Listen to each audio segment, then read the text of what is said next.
Hello, so I am back into working into this piece in my sketchbook, and I've obviously used this artist as my inspiration. So if I was to develop this into a final piece, I wouldn't be working directly from this image, I'd be working from my own photograph. Now, the task that's in your sketchbook for your photography is a bit of a strange one because it's linked to a sculpture artist, but what I really like about this artist is these are sculptures and they're incredibly hyper realistic, and they're oversized. Is the expressions, the facial expressions, and the mood that these sculptures give connotations of. So I think that's why I've chosen this artist, and it would be good when you do your own photographs in this style, cutting out the head and putting it onto a white background or a colour background that maybe gives off the same, represents the emotion that's so on the facial expression, would be quite a nice way of presenting your photos. The other idea is to use this artist that's in your booklet. You've got in your booklet here a series of artists to be inspired by. Obviously my favourite there, but you've got wire, you've got collage, so later in my sketchbook I've got some collage which I could link in this artist. You've got Da Vinci, as I've mentioned, and you've got Fernando, you've got Danny, you've got Rubens, and you've got Michelangelo there, and you've got if you're into embroidery, you've got an embroiderer. So, and obviously on that Pinterest page that I've shared with you, there's loads of artist links on there as well. Don't just kind of copy images off of Pinterest. They have to come back and relate to a practicing artist. However, you can choose images on Pinterest that inspire you and link to the artist. So you're using the two things together, that's fine.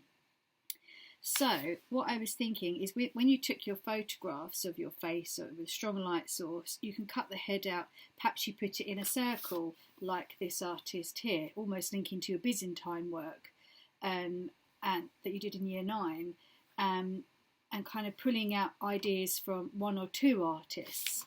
Perhaps when you take your photographs, you apply a sepia filter to it to make it look more like classical artwork. So always referring to this artist, even when you've got a task that is a photography task linking to an artist, always have a look at how can I develop my photos.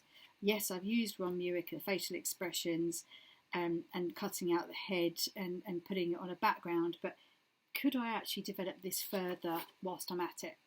So what I'm going to do with this one, using that idea, is because it is a direct copy, I want to bring in some of my own ideas. So obviously I've got my own background, which I have created and explored, perhaps taking inspiration from this artist.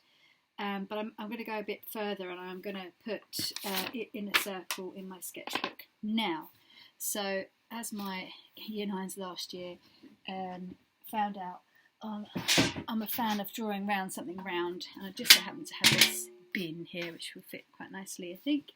I might go that way up. Let's have a look. No, it's too big. So I'm going to go, there we go. I'm going to go that way, and it's going to cut off a little bit of his head there. That's fine.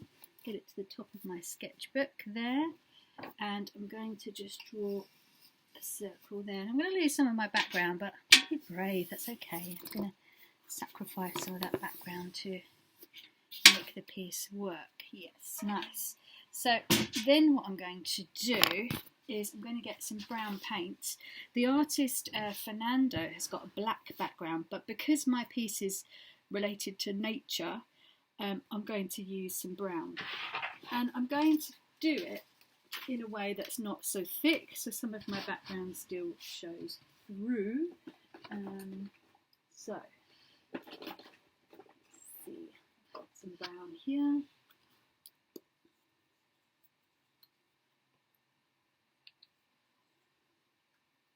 And again, choosing the relevant brush. I'm going to put a bit of black with it,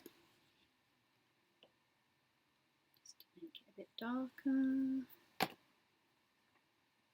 So now when I do my annotations, I can say, yes, I've been inspired by Nunzio Paci, But I've also taken some ideas from Fernando as well by incorporating the circle aspect. So I'm using it so that it's still quite thin so that I can see through.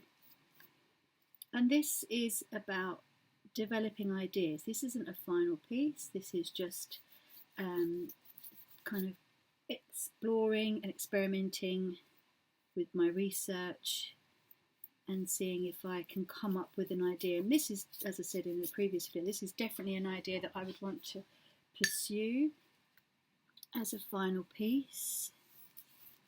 And I'd want it to be strongly linked to nature because that's what I'm passionate about.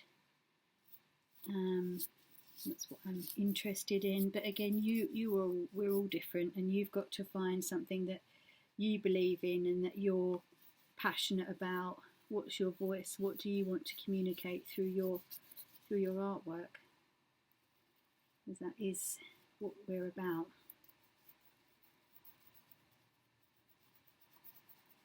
Okay, so I'm quite happy with that. Could even put, I probably won't. I was going to say I put some annotation there, but I want that to be like kind of its piece on its own. And then the final thing that I wanted to add was some. And also, if I do something like this in my sketchbook, I'm like, oh, it hasn't worked. I know not to do it in my final piece, but I've tried it here, and I can make those decisions in my sketchbook. That's what your sketchbook's for. Now, I've got some of these branches kind of coming off. I definitely haven't got enough going on in the face because I haven't really finished it yet. But I do want some sort of branches coming off here. So using my pencil, look how I'm holding my pencil quite near the end, and I'm going to use it in kind of a abstract way. So I'm pushing hard, then I'm coming to light, and then I'm going to push hard, and it gives you like this kind of crackling effect that is a bit tree-like. So I'm going to do some thin branches, and they're kind of going to come into his face as well because of the veins and the things that are on his face. And I can still see my stencil underneath. That's quite nice. I'm going to make this a bit thicker. If anyone's wondered how to draw old crackly trees, so this to me is now kind of a bit about growth and decay. I suppose we've gone from anatomy, but my idea of nature dying, or we are incorporated into nature, we're part of nature, and we're not taking care of it as we should perhaps, and nature is overtaking us, or I don't know, there's lots of things of how you can make this link. Now he's drawn a little bird on his. I'm not going to leave the bird out because